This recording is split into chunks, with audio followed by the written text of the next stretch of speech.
Good afternoon. Okay, so in the last class we were discussing about some of the fundamentals of ecology. So one of the important aspects which is needed to understand, especially the problem related to resource substitution, is ecological succession.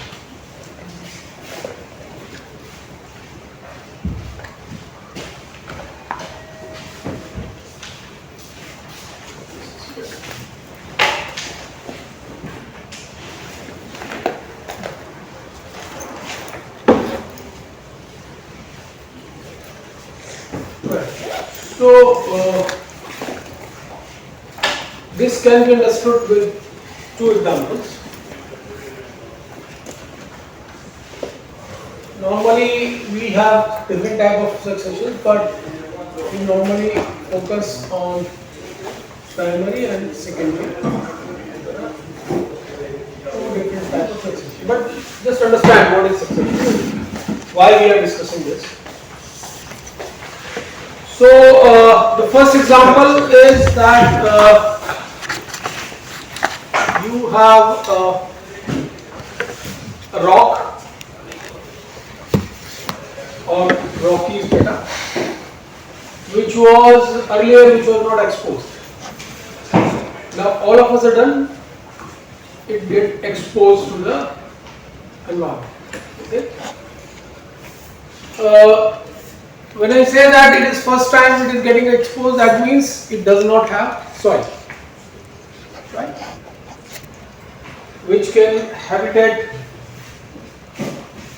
the plants, right? It does not have soil.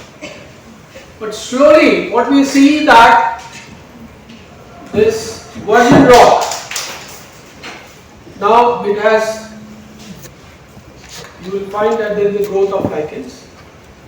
And slowly the soil formation also starts. Lichens will die and then. So what happens is that this virgin rock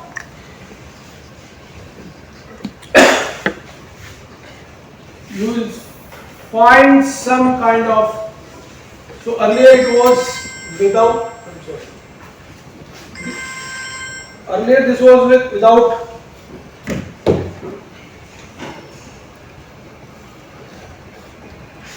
Any biotic component, but soon some sort of biotic component will be there, and then the structure of rock is also getting changed. It will be a very, I would say, minuscule level change. Some small soil formation will be there, and then so this you can say that.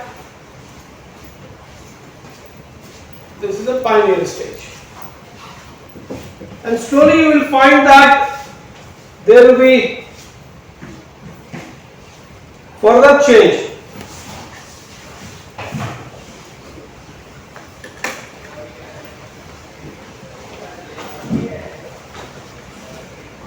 There will be further change, maybe some small growth with presence of microorganisms. One, and then probably at second stage, after some time you will find there is a growth of grass. Then maybe third stage you will find that there is a growth of shrubs and so on. And finally you will reach to a stage which is known as climax stage, where you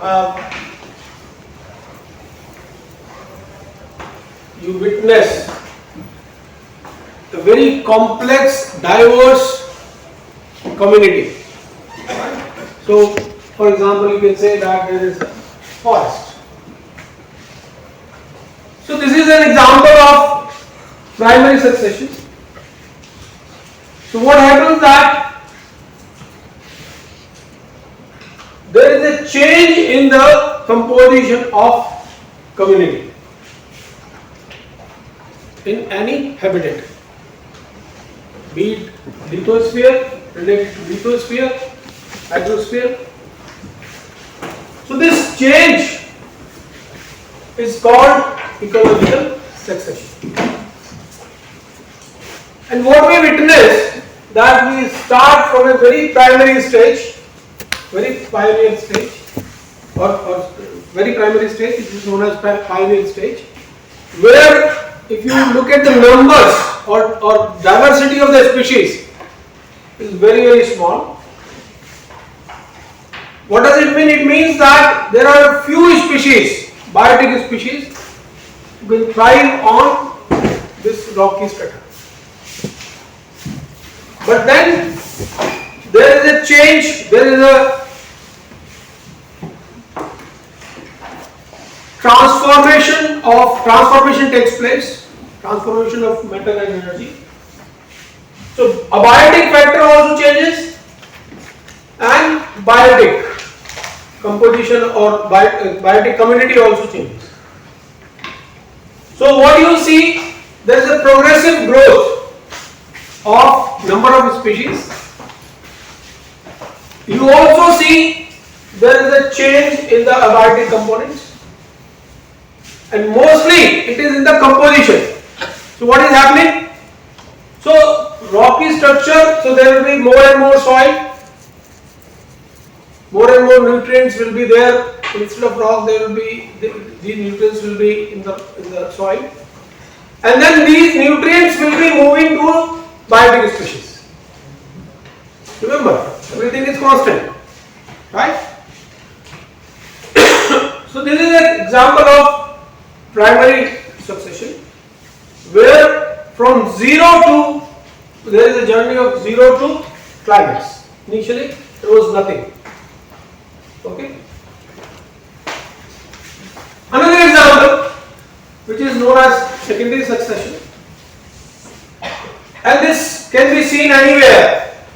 This is something which difficult to observe within your lifespan, but the second example, the secondary succession, you can witness anywhere. There is a piece of land without any vegetation, only soil. And how it can happen? It can happen due to any disturbance. Let's say we have reached to this point, right? So what is there in this at this point? The whole ecosystem is known as biome. So what is existing in this climax community or climax ecosystem? The community, different species of flora, fauna and microorganisms, plus the soil, or maybe the water interaction, the presence of soil and presence of water, right? Now let's say there is a natural forest fire, and what happens that due to the fire all trees are burnt out, and obviously the fauna species also will leave or they will die. So what is left is a land where soil is there and few microorganisms will be there. Of course, you cannot completely. So a very simple system is existing in the beginning, where only land is there, and all nutrients which are there, they are in that land mass or the soil. Okay. Now what will happen if you leave this land space for 1 or 2 years? You will find a lot of grass is growing. Okay. After again few years, you will find that in place of, or there is a growth of shrubs.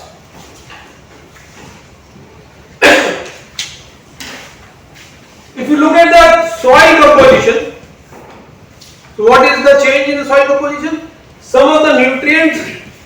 towards grass. Although there won't be much change because grass is not containing a lot of very small fraction of the nutrients. But yes, there is a change in the composition of the soil. Then there will be growth of shrub, and you will find that the lush green grass, the amount of this grass is reducing because this grass is competing with shrubs. Shrubs are actually not allowing grass to take up the nutrients.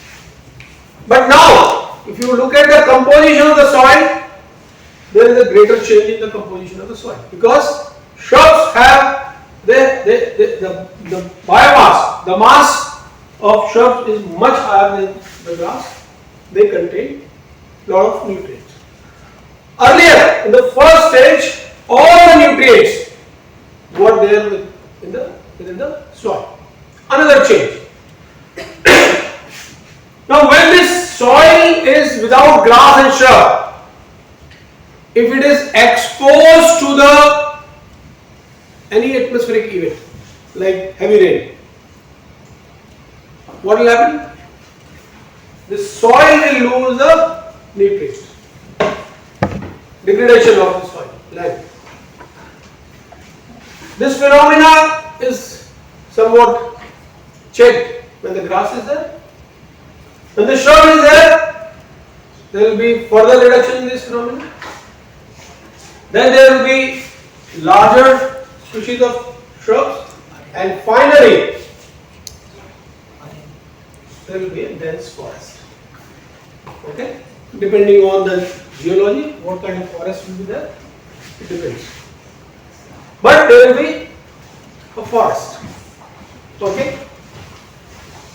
Now, again, if you look at the dynamics or the change in the composition of the soil as well as what will happen with the extreme atmospheric events. Soil, the nutrients which were earlier present 100% in the soil, now the large amount of those nutrients are present in the forest, the tree, the biomass. Okay?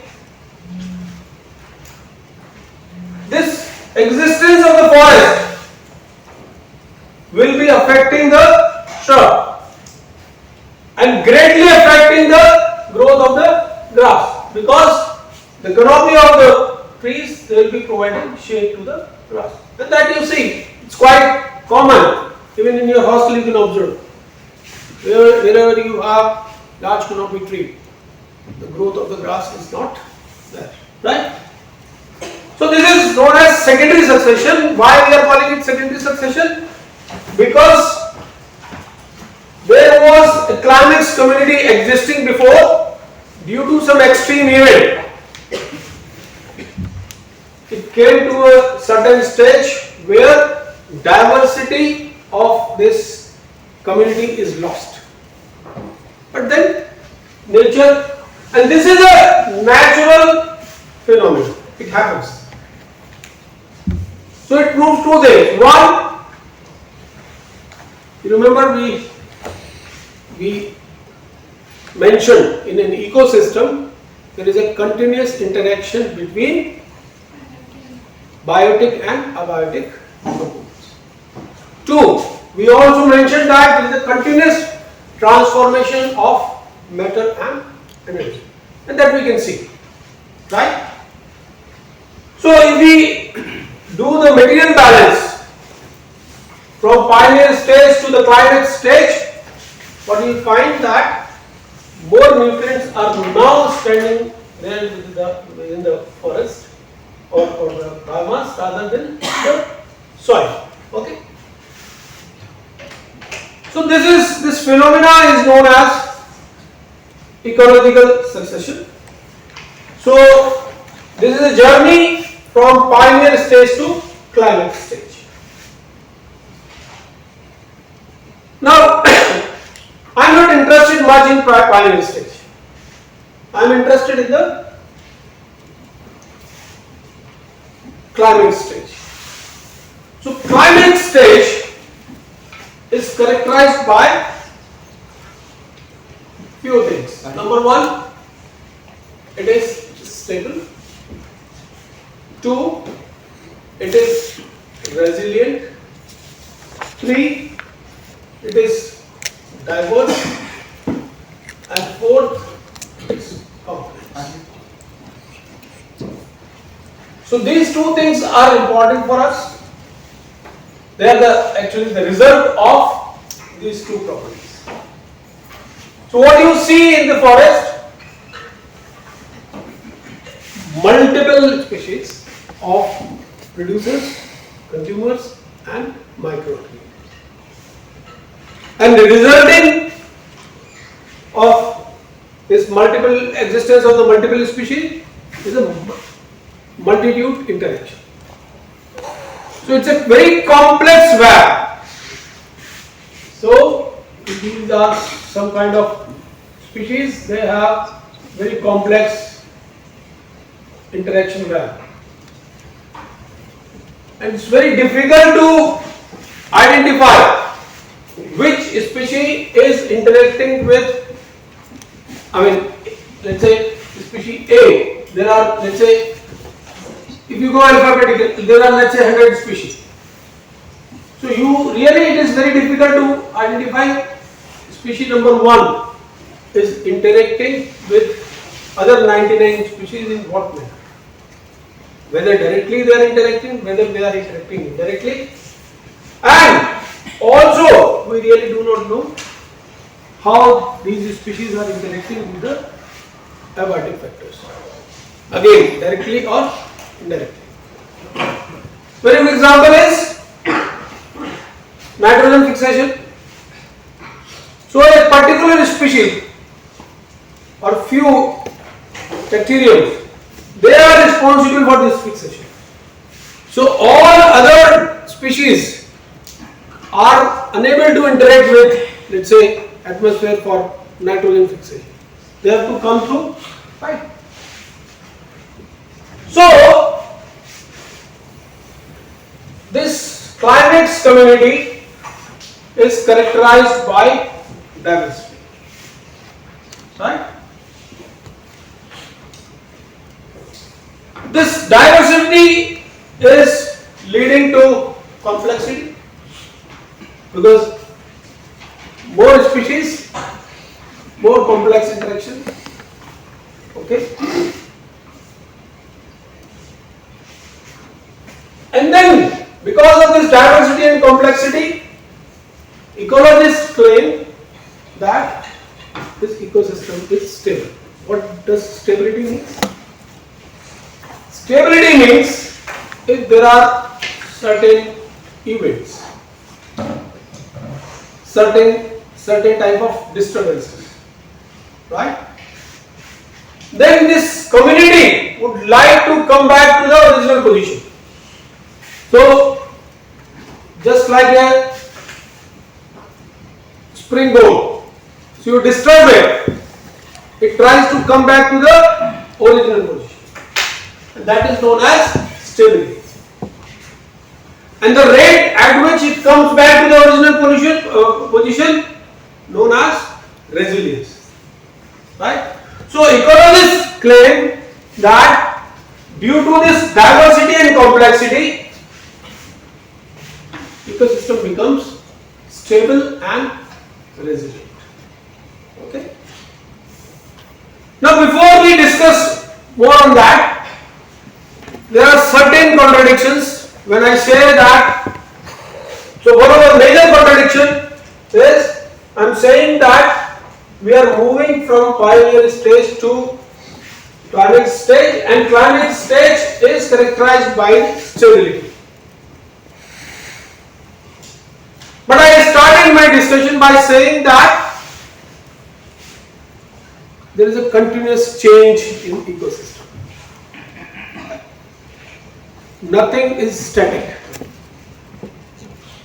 Now on one hand I am saying that there is a continuous change, on other hand I am saying that there is a stability. These are two statements are contradictory, isn't it? But actually no. We always have a transitional period when we say the changes. If you keep on looking at the land, you will not be able to notice when this land mass is converting, when it got converted into a grassland. Because time scale is say a month, and when you are say looking at this piece of land every day, so your time scale is much shorter than the transitional period. Same is true when, and this period keeps on increasing. So when we move from pioneer to intermediate stage, this change period is, let's say, year or 2 years. When you move from intermediate stage to climate stage, this period can increase up to 10 years or 100 years. What I am trying to say? I am trying to say that even with this forest community, there is a dynamic change. This community is dynamic. There is a continuous change. Probably in the species of forest, probably species in the fauna or microorganisms and so on. But the change is not perceptible. It's not visible. Or as I mentioned that this period is so long. So maybe when a scientist is doing some analysis on biodiversity of this forest community, and when his or her grandson or granddaughter is doing the analysis after say 100 years, they will find a change in the biodiversity index, for example, change in the species, change in the soil composition, type of trees, type of birds, there will be a change, surely, right? And this change will be due to two factors. One, there is a continuous change. This is how ecosystem works. Second, there are continuous disruptions. So this event, I started with secondary succession by saying that there is a fire, there is a catastrophic event, and then you come back to. So this change is due to a continuous gradual change. Okay. The only thing is that rate of change is initially it's like this, it's very slow.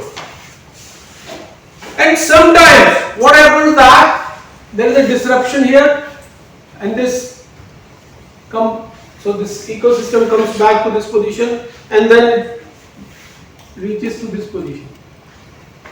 So the visible change is very, very small or not so perceptible, right? But there is a continuous change. So there is no contradiction. When I am saying stability is probably, we are indicating whether disturbance will bring secondary succession or not, right? There is a small change or small disturbance, community is so complex, so diverse, so stable that it will bring back the other species to the same level. Maybe 1 or 2 or 3 species, they will be extincted. Some new species will come. But more or less, the community will remain same, more or less. And that's why we are saying that this is stable. So smaller changes, absorption of small disturbances is known as stability. So stability does not mean that there is no change. There are changes, right? So basically stability is the characteristic of a community or an ecosystem against the uncertain events, against the disturbances, right? One. And resilient, yes. So practically there is no such contradiction, right?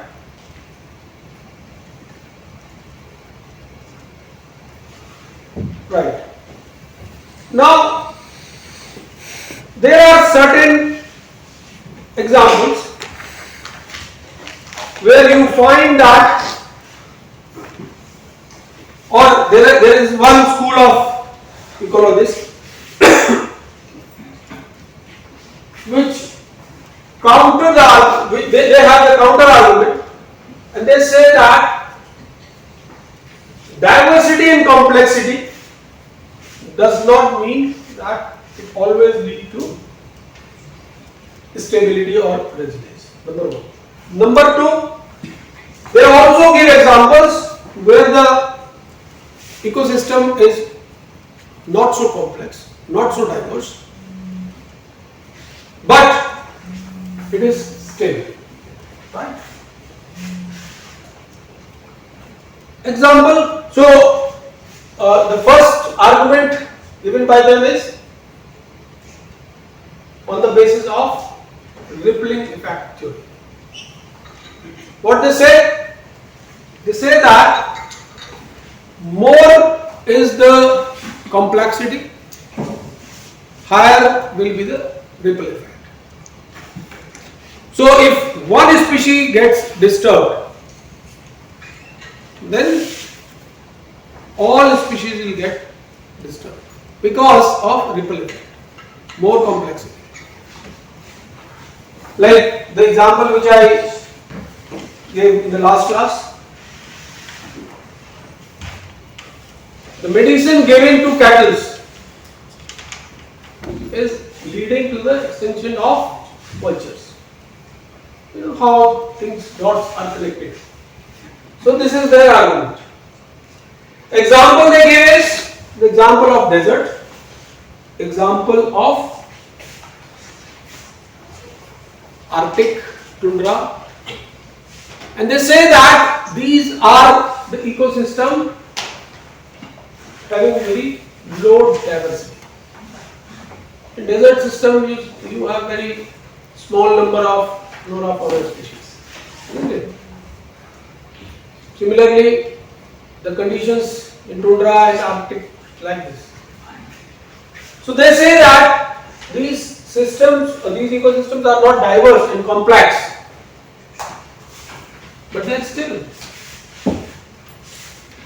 last so many years, so many centuries, we have not seen any change in the desert ecosystem. Same number of species. Okay.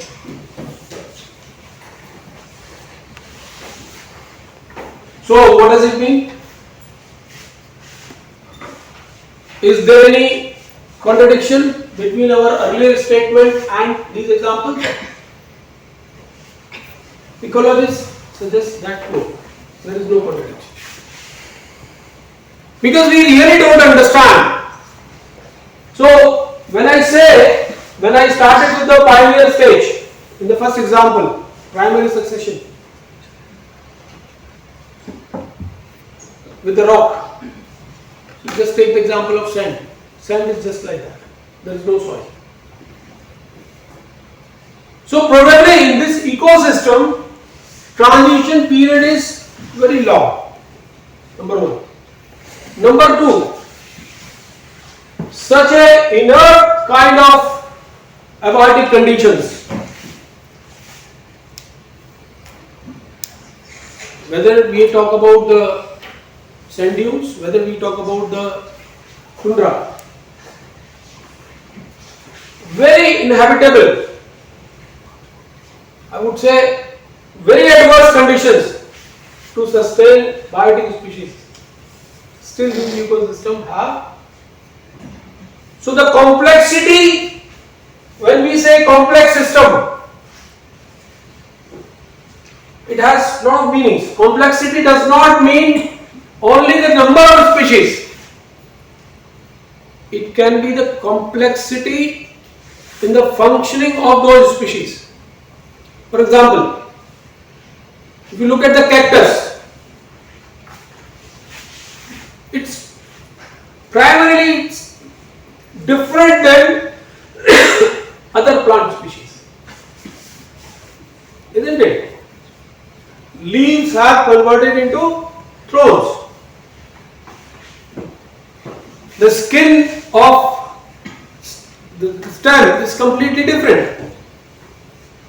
So the complexity of functioning of the nature, complexity of the functioning of that particular species also matters. So when we say that desert systems or tundra systems are not complex, probably we are wrong, because we are just looking at the number of species, that's all, right? So this argument is not the very sustainable argument, right? So all across different streams of ecologists, they believe that a complex, diverse ecosystem is stable and resilient. Now, why this stability and resilience is important for us?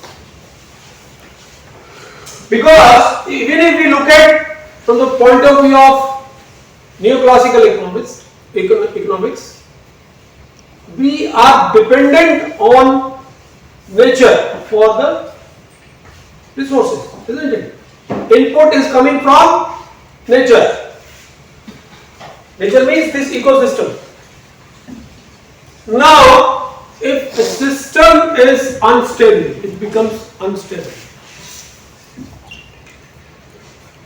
What will happen? With a small change, with a small disturbance, system will stop giving us, the ecosystem will stop producing those resources which were important for us. Right? It is not that it does not happen naturally. It happens. There are events. But we really don't understand what is the role of anthropogenic activity in that. For example, we had a civilization around river Saraswati. Right? How many of you know this river Saraswati?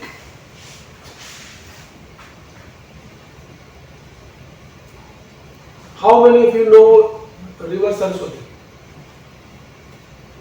River Saraswati. It is? Does not exist. So it is a myth, or the Saraswati is a reality or the myth? No. Anyone interested in hydrology or geology? I have read it somewhere that some say that it flows beneath the earth. Right. So now there are evidences that there are paleochannel under the earth. There are satellite pictures. There are various theories, and there was a civilization thriving around. So you can call it Indus Valley civilization. So it was extending from Indus Valley, Indus River, to Saraswati River. Many people call it Ghagra Akkar civilization. Many people. So you can see the expense. You can imagine where is the Indus River, how it is flowing. One, to a river and the paleo channel at many places. Geologists have seen that this paleo channel is as big as a kilometer. Means that was the flow of that river, right? Another example. Have you heard about Lothal? Lothal. What is Lothal? Kind of food? Kind of food? A dance? It is a place. It is a place. Oh, okay. So you must have heard about this place when you go through the Indus Valley civilization, sites of Indus Valley civilization. And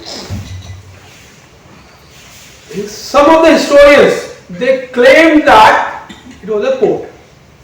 They got some seal and all those things. You know?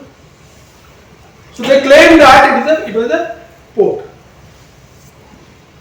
Right? Normally, when someone talks about the climate change, so what kind of impact we assume on oceans or sea?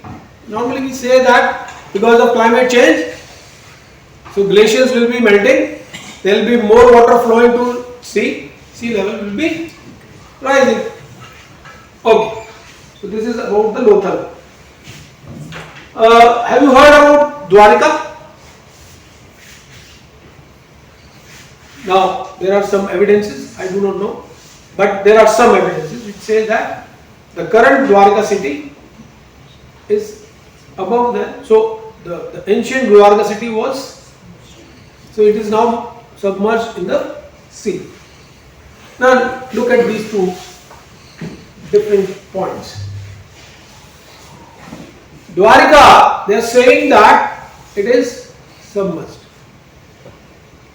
which anyone can relate. You say, okay, earlier the sea level was lower, right, and Dwarika was above sea level because of more global warming or climate change. Now sea level has increased and Dwarika is. You can easily explain.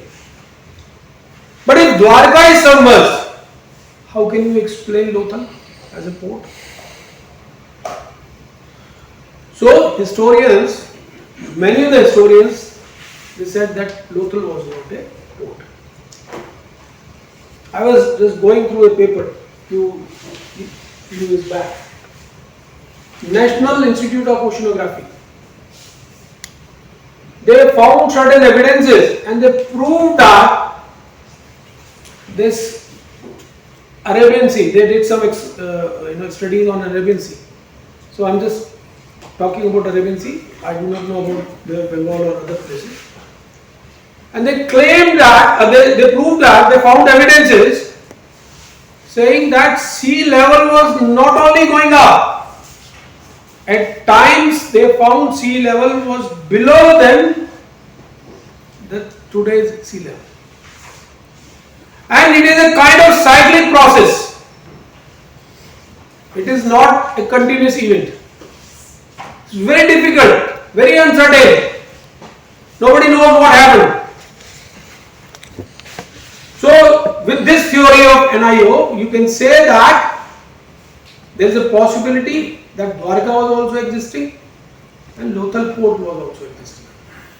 Maybe there was a time when sea level was so low that Dwarika was above the sea level, and probably there was a time when sea level was so high so that Lothal was a port. Or it is also possible that Lothal was not exactly the port, but then the width of the river around Lothal was so big, so that it was, so some small ships were, moving from Lothal. But Lothal was, there is a possibility, right? What I am trying to tell you? I am trying to tell you that there are certain events which are actually uncertain. Nobody can predict them. So now there are various theories. One theory says that because of tectonic movement, the Saraswati river, the water of Saraswati river was transferred towards, so it is, you can see that it is a west flowing river. But now most of the river, which is especially in the Indian part. So if you look at the rivers coming out from Himalaya, that region, some of the rivers are flowing westward and some of the rivers are Ganga and Yamuna flowing eastward. Otherwise those 5 rivers, Indus, Satluj, Jhelum, all those rivers are flowing westward. So they say that because of tectonic movement, what happened, that Yamuna initially was a small stream and the water from Saraswati was transferred from Saraswati to Yamuna, it got shifted, and Saraswati slowly and slowly dried up. And that was the reason the whole, civilization was lost. And that resulted into the desertification of a big land mass, which now you know as Rajasthan. I mean, that desert part of the land. Earlier, that was, a green area, right? It is possible. There are many people suggest that it is not only a natural event or this disturbance which I just talked about. So this forest fire which I was just mentioning, it can be natural forest fire. There is a possibility of natural forest fire also, right? So, but then many people suggest that it is also due to anthropogenic activities. Too much of anthropogenic activities. We really do not know, but what we know that this whole area was thriving like anything. There were many cities, huge population was living around this, right? So what I am trying to say is that we are very uncertain about the natural events. And we are looking for stability and resilience so that at least smaller events, smaller disturbances can be absorbed. Existence of humans, it depends on the ecosystem itself. So once the water got transferred from Saraswati to Yamuna, the whole civilization, was vanished, right? So for our existence, it is important that ecosystem remains habitable. And for that, what we need? Stability and resilience. And when we are so uncertain about the natural events, why are we adding more uncertainty? Or why are we? So recently, maybe day before yesterday, it was a news that NASA made a model, and they suggest that there is a cloud of carbon dioxide above Indian subcontinent, above China, US, Russia, or wherever there is a emission of concentrated emission of CO2. It tells us that there is a possibility of localized disturbances. So when we look at the whole Earth as a complete ecosystem, what we assume? That everything will get diluted and everything will be taken care of. But there is a possibility of local disturbances, right? People are claiming that the increasing events of tornadoes, hurricanes, not only in India, in West also, increasing events of flash floods, or that is cloud burst. So you understand what is cloud burst? Anyone? Cloud burst. Sir, it is heavy downpour of. So in a very small period, there is a very heavy rainfall, right? So these frequency of these events is increasing, and people are saying, or scientists are saying that these are due to local disturbances. So it is also possible that we see, right?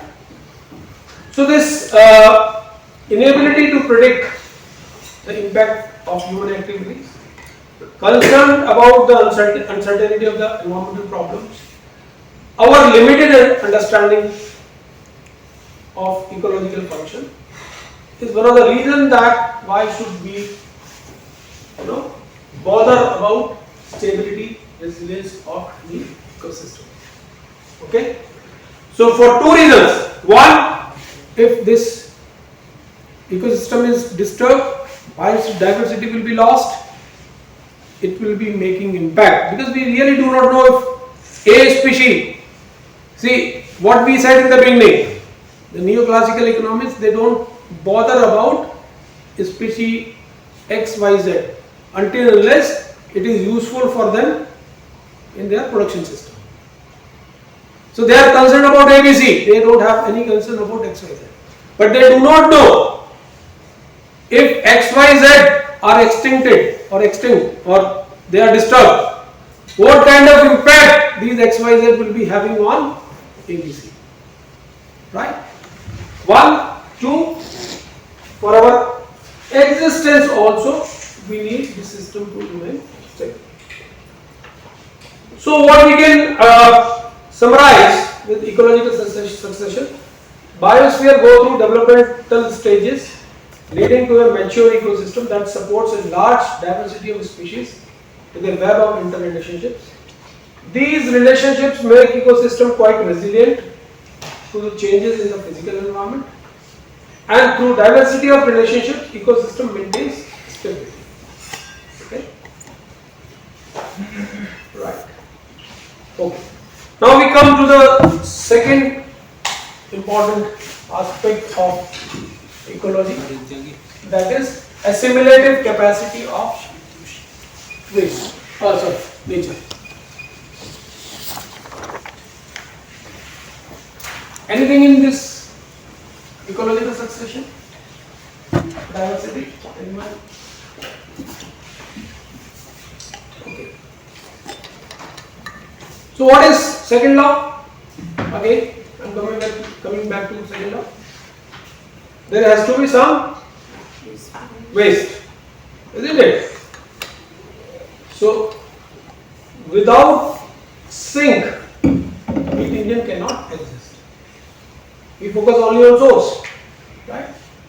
But second law tells us that for heat engine to perform, we also need sink.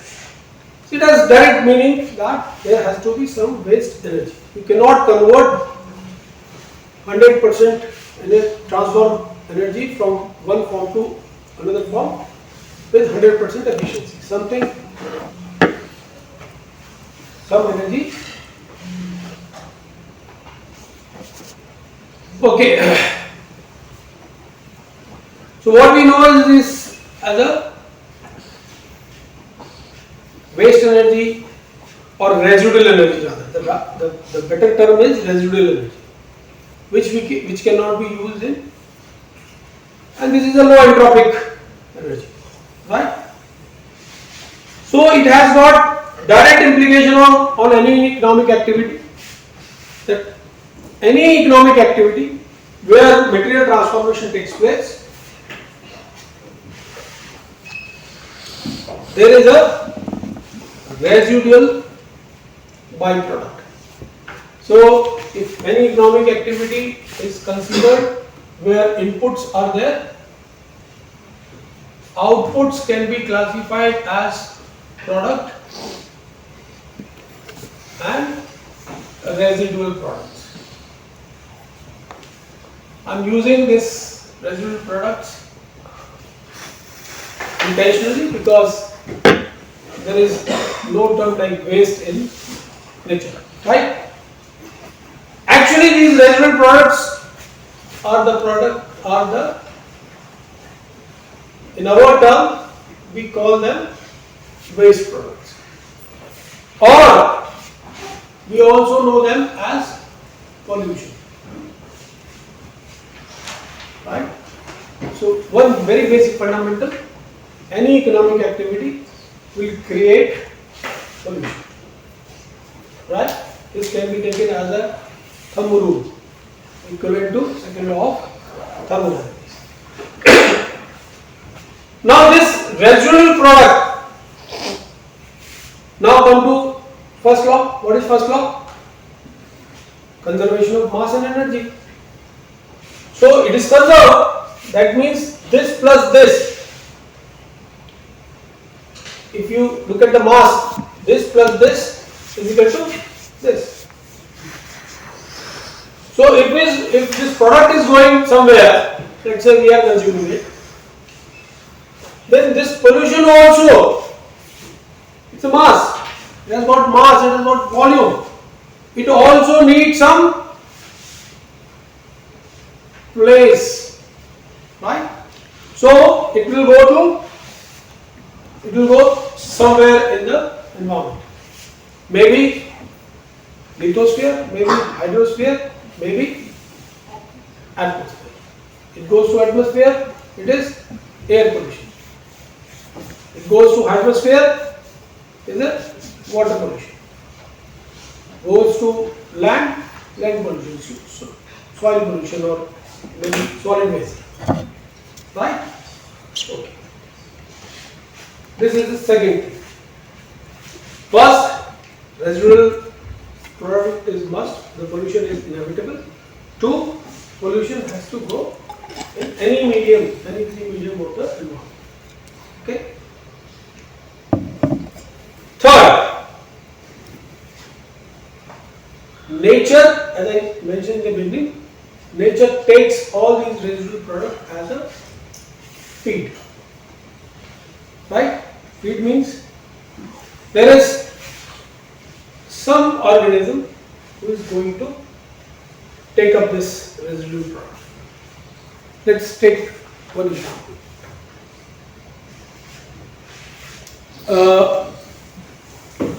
What will happen to a tree when tree is, what is going to happen with a dead tree? Tree is dead, let's say. What will happen? Fungus will grow. Fungus will grow. Decomposition will, right? And ultimately it will get converted into the basic elements, CO2 and water.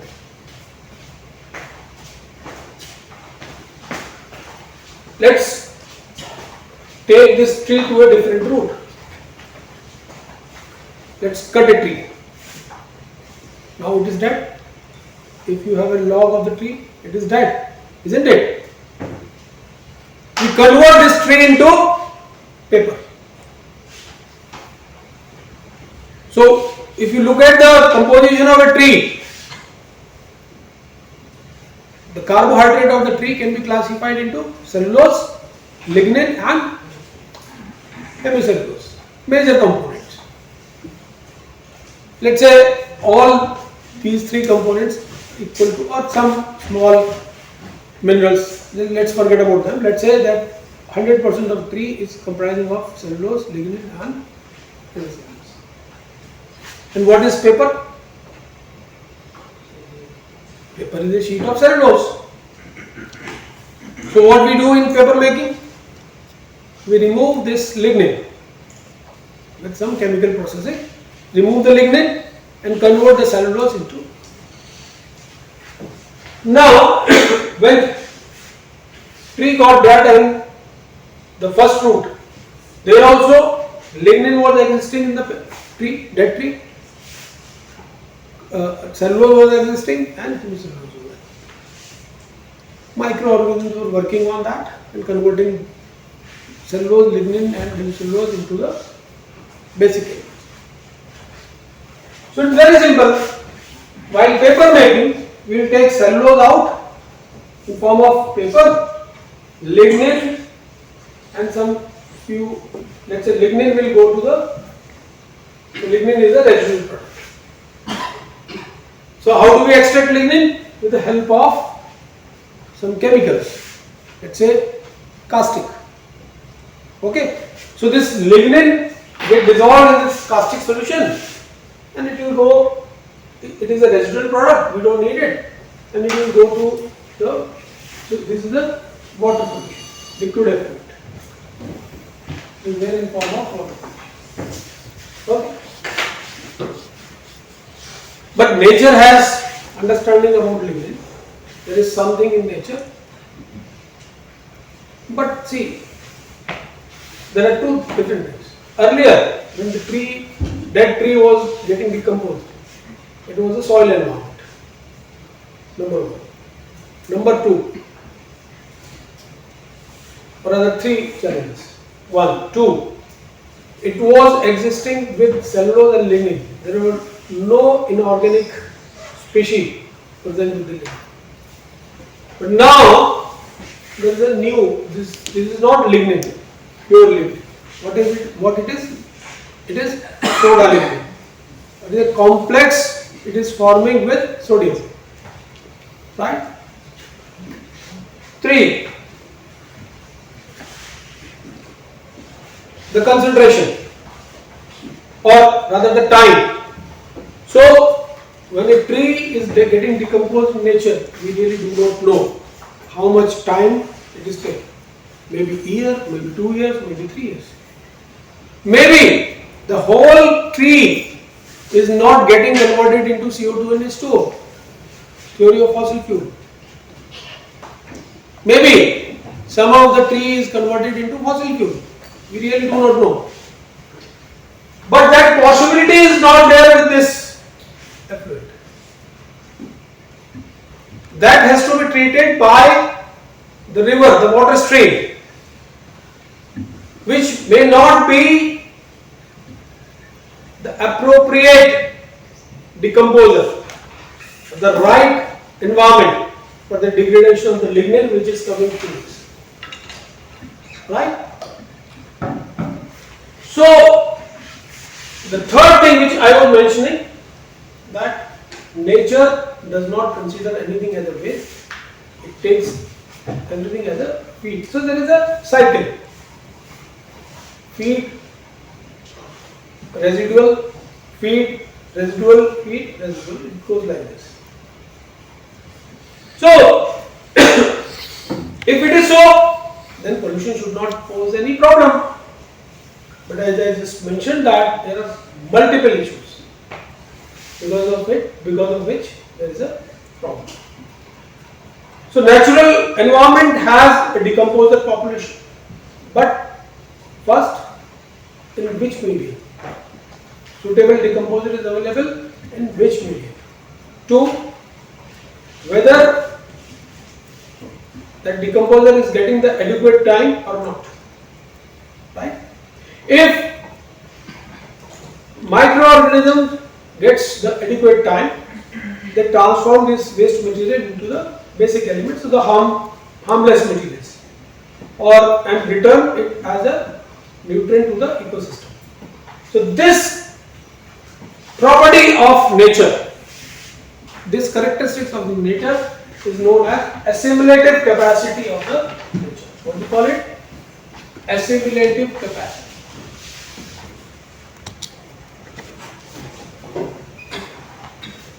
And this is a very, very critical and important property of ecosystem.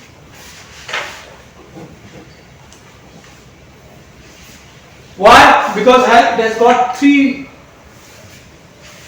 properties. Number 1, this is a scarce resource.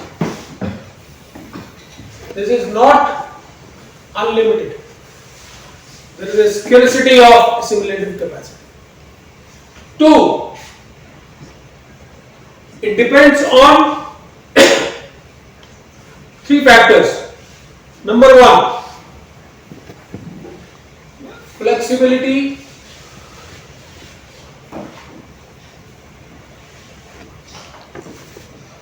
of ecosystem. 2, nature of pollutant.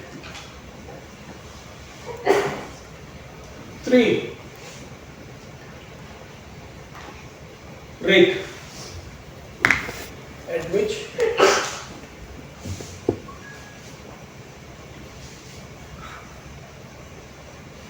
flexibility of ecosystem means not every ecosystem has got equal capability. Let's take the very simple example, night soil. Night soil, you understand? All of you? So, if you throw night soil in any floodplain, right? What will happen? within 2 days it will get decomposed and it will convert into a kind of compost. Okay? Means all nutrients are back to the ecosystem within 2-3 days. Night soil in places like Siachen, where you have -40, -50 degrees Celsius. You must have heard the stories of soldiers and trekkers when they get buried at these places. Their bodies are found as it is, maybe after years.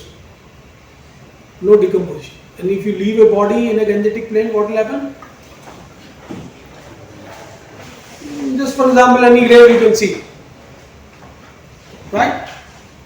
So, flexibility of ecosystem is very, very important. Okay? 2. Nature of pollutant. I just gave the example, lignin and soda lignin.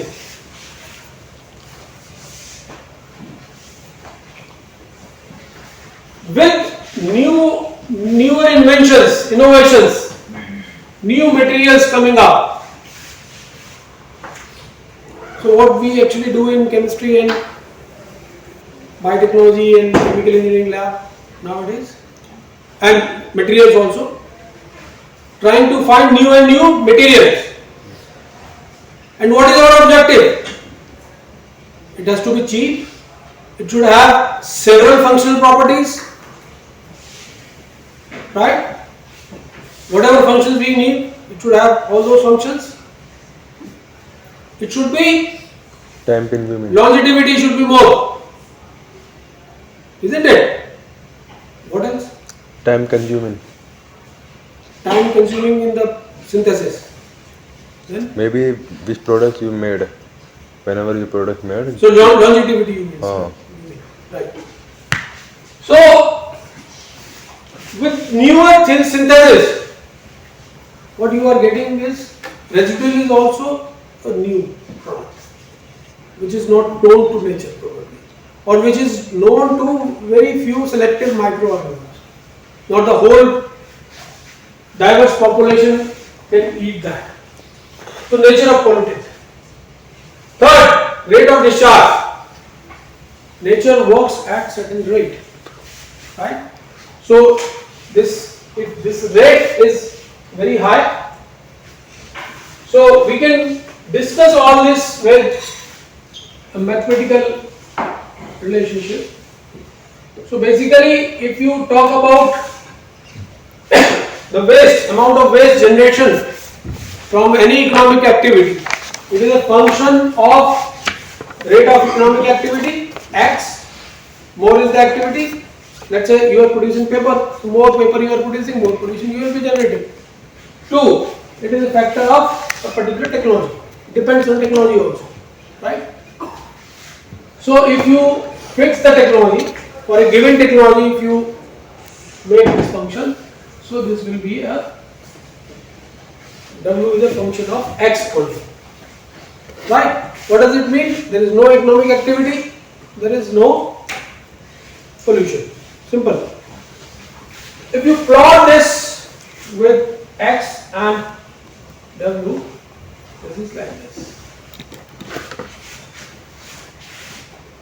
And on the same plot, if you try to impose assimilative capacity also, so this is the curve for assimilative capacity for a given ecosystem. Right? What does it indicate? It indicates that till this point, so let's say this is X naught. So this till this point, this is W naught.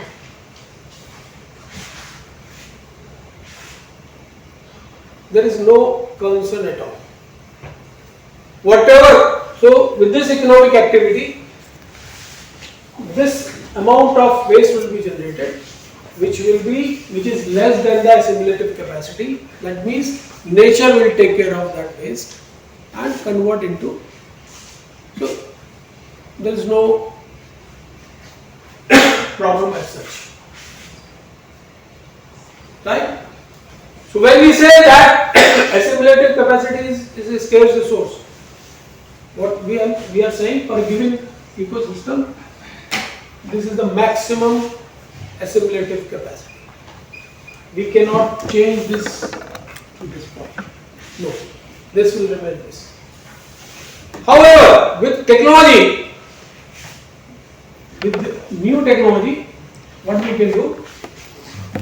We can change the slope of this curve. There will be lesser amount of waste generation. So, for example, emissions from an automobile, we have catalytic converter.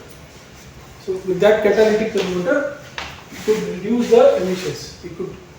So emissions of, let's say, that time lead, right? So this, we can bring this curve downward so that this ecosystem can sustain with higher economic activity. So this is a threshold economic activity till which we have no issues, no challenges, right? We cannot change this assimilative capacity of ecosystem, but we can always change the rate of waste generation by changing the technology. But things are not simple as seems. Another problem with availability of higher amount of waste in the medium, the assimilative capacity of the medium changes.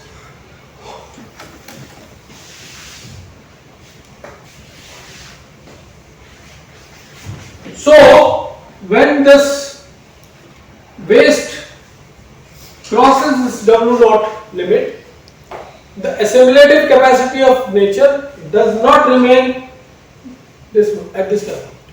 It comes down to this level. When further it increases to this level, it further goes down.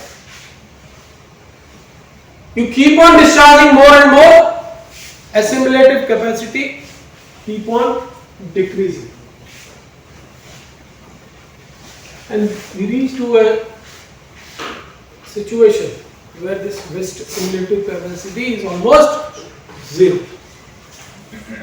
And this is a condition where we call ecosystem as a dead ecosystem. So when I was saying that the stretch of Yamuna is dead in Delhi, what I was trying to mean was that waste assimilative capacity of Yamuna within Delhi stretch is zero. Means whatever you discharge, there won't be any degradation. Right? It revives back. Once it flows out of Delhi, it revives back. So that is why I am not saying that it becomes zero, it becomes almost zero. Right? Okay. So what we can conclude from this is, number one, there is no possibility of zero pollution. Two, economically it is not possible, law of thermodynamics. Ecologically also, we can say that it is not desired, because there is certain activity which nature can sustain, right, because of its assimilative capacity. Pollution reduces the capacity of environment to withstand further pollution. That means it reduces the assimilative capacity, and this threshold of economic activity, we see that it can be augmented by the technological means. However, one of the caution we always remember with technology, many times what happens that we focus on one type of pollutant. With the technology augmentation, we don't look at the possibility of another pollutant which may create a problem after 10 years or 20 years. One example I can share. When we replaced diesel buses in Delhi by CNG buses, what was the focus? Focus was particulate matter, aerosols. and to some extent carbon emission, right? Yes, with the replacement of CNG, that was controlled. But recently there is a study which is saying that now the level of benzene is going up. So with CNG combustion, you generate benzene, which was not earlier there, right? And what will be the impact of benzene on human health? There are certain studies, but then larger impact has to be seen. Maybe after 10 years, 20 years, we will say that okay, let's replace all CNG vehicles with something else, because we will realize by the time that benzene is a big issue, right? So technology augmentation, we should always be cautious. Okay. Now let us quickly understand the ecology and its implication on human economy.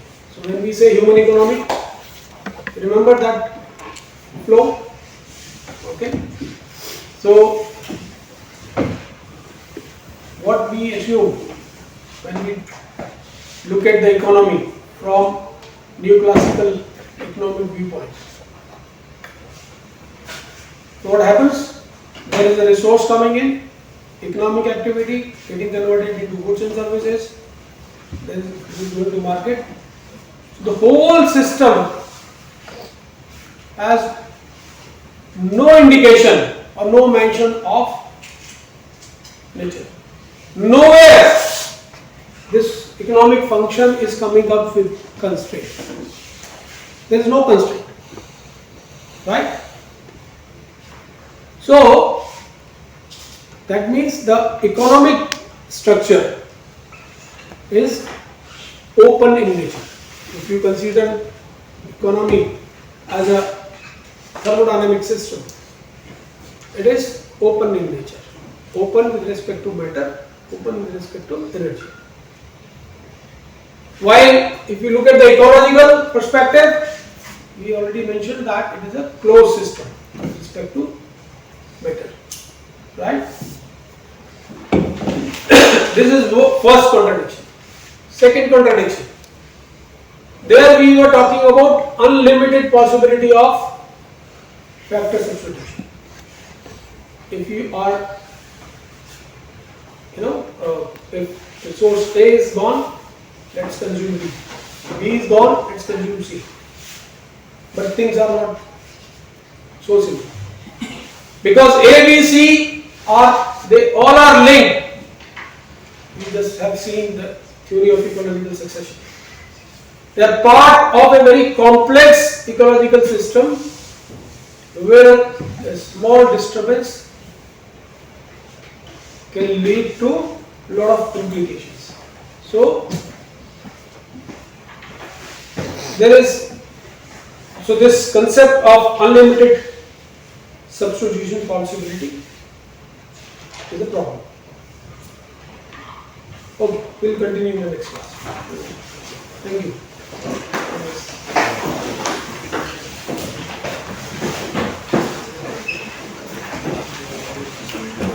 I hope everyone is following the content. It's nothing very complicated, isn't it? So ecology and economics, whatever we have covered, is very fundamental and no need.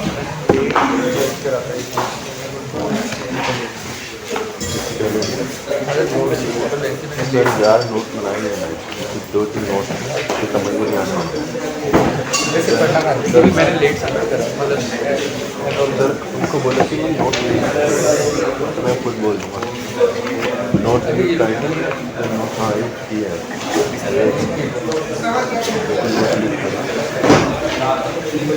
Sir ने कुछ book बताइए model को join करीब model पर join हो जाएगा announcement में डाला मिल जाएगा पहले स्लाइड अच्छा वैसे ही स्लाइड अपलोड करेंगे नहीं स्लाइड है अभी पहले देख चुके हैं अच्छा अभी वही पड़ा है हाँ नहीं वो अभी आगे निकल चुके हैं बहुत। अरे तो इनसे बोलना पड़ेगा कि कर दो। हाँ बोलो तो कैसा है?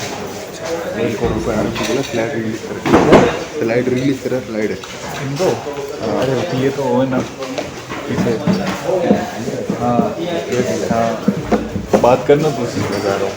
कल पढ़ा था क्या सॉइल वॉइल कुछ भी चल रहा था। आईडी कार्ड बनवाई थी।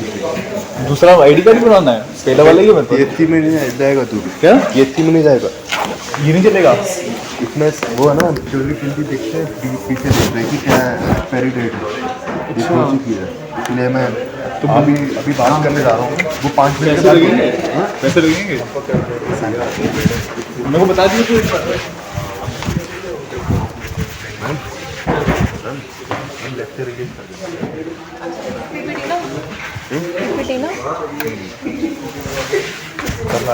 कहाँ पे बन रहा है? क्या मतलब क्या चाहिए उनको। अबे मेरे को नहीं पता, मैंने तो बोला अबे कह रहे मेरे को इसी सेक्शन में काम है साला, तो मैं आता हूँ फिर 1 to 1 ना। क्या नंबर है मेरे पास? हाथ होगा मेरे तो